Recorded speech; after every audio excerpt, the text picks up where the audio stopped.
All right, Math 2, we got lesson 6.1.4, radicals and fractional exponents. All right, so what happens when an exponent is a fraction? Okay, so here I've got 9 to the 1/2 power. So let me get a calculator that'll do that for us. So we're going to look at a calculator, and when I plug 9 to the 1/2 power, it says that 9 to the 1/2 power is 3. Interesting. All right, let's look at 49 to the 1/2 power. So 49 to the 1/2 power, it says 49 to the 1/2 power is 7. Okay. I'm thinking this might be 10. Let's do 100 to the 1/2 power. And I end up with 10. All right, so what happens when an exponent is a fraction? It looks like it's just the square root, because the square root of 9 is 3, square root of 49 is 7, square root of 100 is 10. So it looks like when we have a 1/2 power, it looks like that just means square root.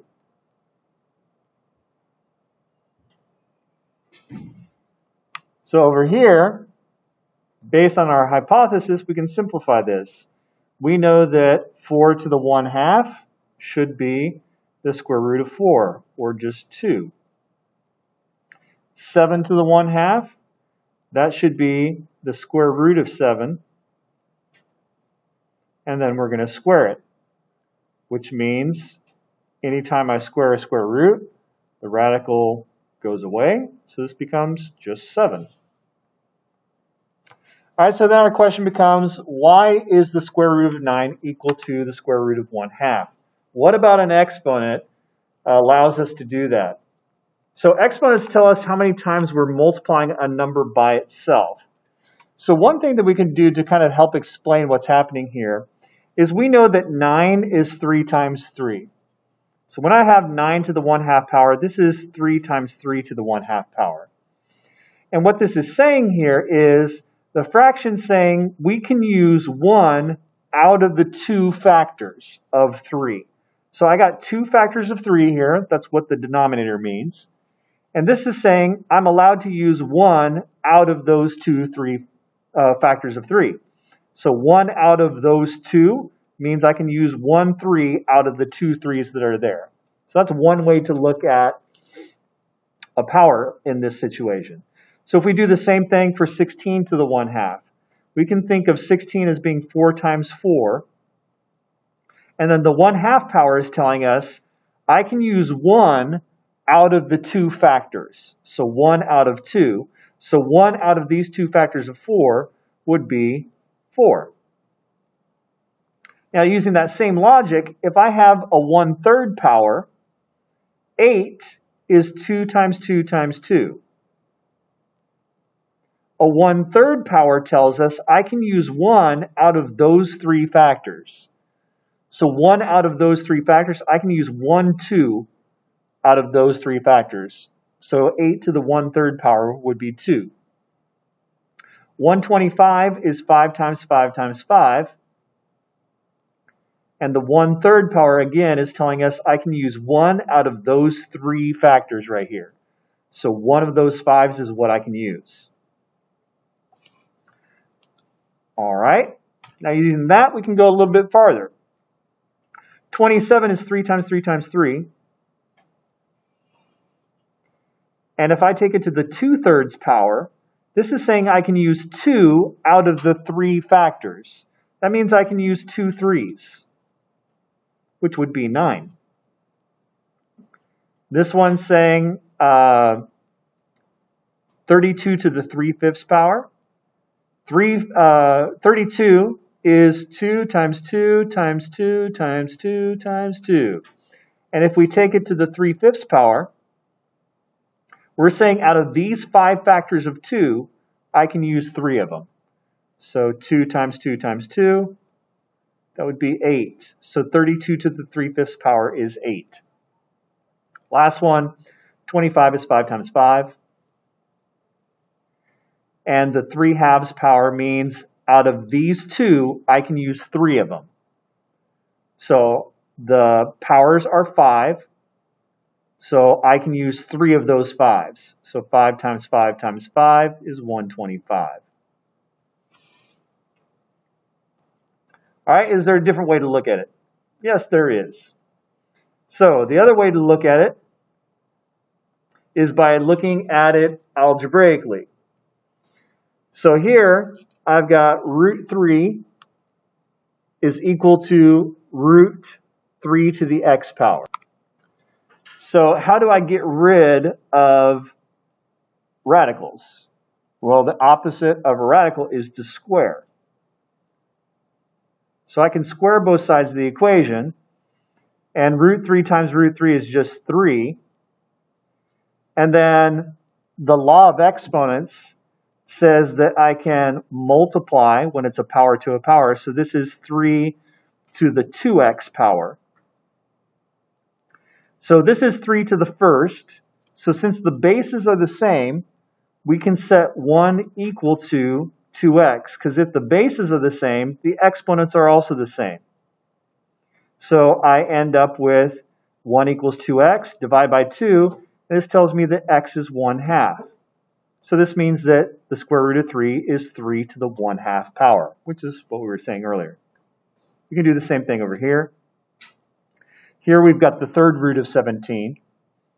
So instead of squaring both sides, I need to take both sides to the third power, because squaring takes away square rooting. And then over here, I need to cube to take away cube roots. So this ends up being 17. And over here, x times 3 is 17 to the 3x power. This is 17 to the first. Since the bases are both 17, the exponents are the same. So I can write that 1 is equal to 3x. Divide both sides by 3, and I get x is 1/3. So the third root just means the 1/3 power is what that's saying. All right, so now we're going to rewrite these. So using exponent rules, we know that 3, the square root of 3, is 3 to the 1/2 power. Now the exponent rules say that since this is a power to a power here, I can do 1/2 times 4, which is 3 to the 2nd power. So this ends up being 9. Over here, I can rewrite this one. So this one means that I have 9. The base is 2, so that means the square root. And then I'm going to take it to the 7th power.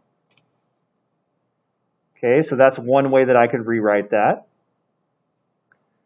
And if I wanted to, I could actually end up solving this. I'm not going to, because I don't want to do 3 to the 7th power. That would be a pain in the butt. All right, so we can rewrite it like that. This one is written as a radical. We can rewrite it as a fractional exponent. So the base is 2, the denominator is 3, and the numerator is 5. So this would be 2 to the 5/3 power is a different way that we could have written that. And this is a math dad joke. So how are fractional exponents like trees? Answer, the roots are on the bottom. See what I did there? Pretty funny. Okay, not funny. So the roots are on the bottom.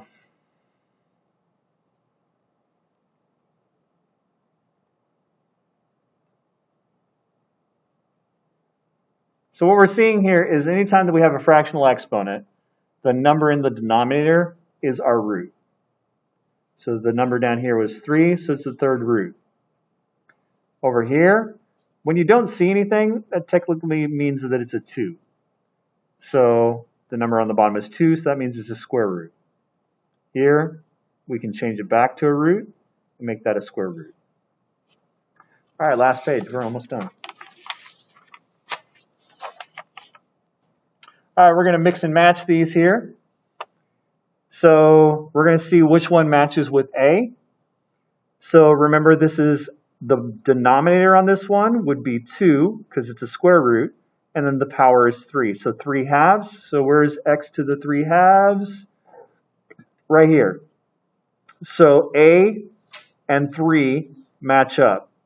So A matches with 3. Let's go to B. Okay, this one, we're supposed to subtract the exponents. So this is x to the second and x to the fifth. So we do 2 minus 5, that's negative 3. So the one that does x to the negative 3, that's 8 over here. So B and 8 go together. Next one, my root is 3, my power is 5, so this is the 5/3 power. So which one matches with it? 7 does. So C matches with 7. This one, anytime that I have a power in the denominator, that means that that's a negative exponent. So that's x to the negative 2 power. So that would be 1. So D goes with 1. Over here, the root is 3, so that's our denominator. The power is 2, so this is 2/3 power, and that would be 6 over here. So E goes with 6. Next one, 1. Remember, anything to the 0 power is 1, so F and 4 go together because anything to the 0 power is 1, so x to the 0 power is 1. So F goes with 4. Almost done. Over here, we're multiplying. So when we multiply, the bases stay the same and the powers are added together. So I'm going to do negative 3 plus 4, which is 1. So this is x to the first or just x, so that matches with 2. So G and 2 go together. Last one, power to a power. We multiply these, so 1/4 times 2 would be 1/2, because we're doing 1 over 4 times 2 over 1, and this reduces to 1/2. So the one with the 1/2 power is, there's no 1/2 power, but there is a square root of x. This is the 1/2 power over here. So H goes with 5. Done. All right, see you later. Bye-bye.